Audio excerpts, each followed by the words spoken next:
The Israeli society had surrounded itself with shields, with walls, not only physical walls, but also mental walls. I don't want to get into it because it's another lecture, but I'll just give the 3 principles which enable us Israelis to live so easily with this brutal reality. A, most of the Israelis, if not all of them, deeply believe that we are the chosen people.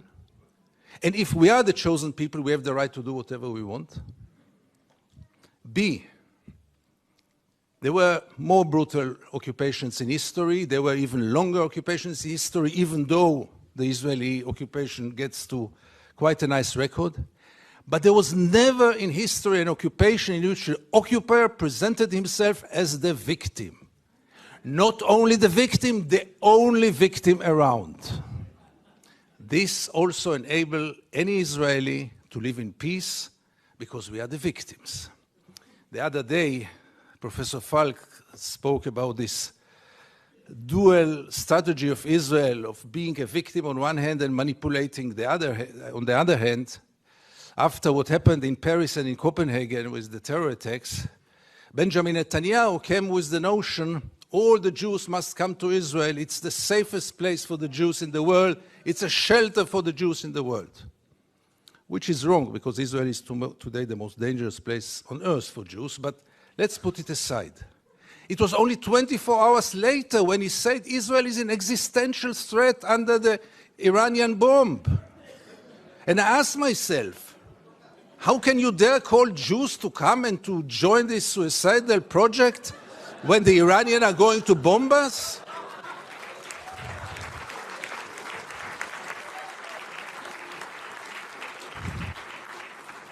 But in Israel, everything goes, and both declarations were accepted as the only truth. And here I get to the 3rd set of values which enable us Israelis to live in peace with the occupation. And this is maybe the most crucial one and the worst one. We said victimization, we said chosen people. When I say victimization, it goes without saying we have to mention the Holocaust and the unforgettable Mrs. Golda Meir that the American jury had exported to Israel. She said once, this unforgettable woman, that after the Holocaust, the Jews have the right to do whatever they want. But the 3rd set of values is the most dangerous one, and this is the systematic dehumanization of the Palestinians, which enable us, Israelis, to live in peace with everything. Because if they are not human beings like us, then there is not really a question of human rights. And if you scratch under the skin of almost every Israeli, you will find it there. Almost no one will treat the Palestinians as equal human beings like us. I once wrote that we treat the Palestinians like animals, and I got so many protest letters from animal rights organizations, rightly so. But by the end of the day, how many Israelis did ever try for a moment to put themselves in the place of the Palestinians for a moment, for one day? And I want to give you 2 examples which will demonstrate it. Many years ago, I interviewed then candidate for Prime Minister, Ehud Barak. And I asked him a question which I try to ask in any occasion. Mr. Barak, what would have happened if you would have been born Palestinian? And Barak gave me then the only honest answer he could give me. He said I would have joined a terror organization.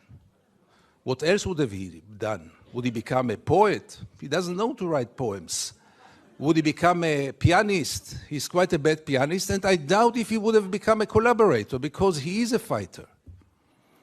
And it became a scandal, because how can you dare to put Ehud Barak to think what would have happened if he would have become a Palestinian? And the second incident, briefly, Second Intifada, the city of Jenin, the most closed city in the West Bank, real total siege. I go out from Jenin, I come to the checkpoint, a Palestinian ambulance is parking there with the red lights. I stand after him. No cars can get out of Jenin in those days. No cars can get in. And I wait. The soldiers are playing backgammon in the tent. Usually I know myself.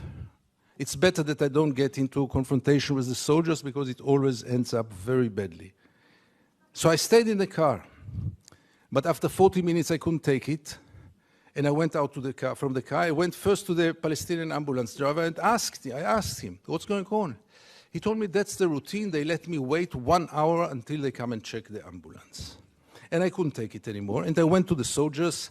It became a confrontation. But the question that I asked them, which really brought them to direct their weapons toward me, was one. What would have happened if your father would have been lying in this ambulance? This freaked them out. They lost control.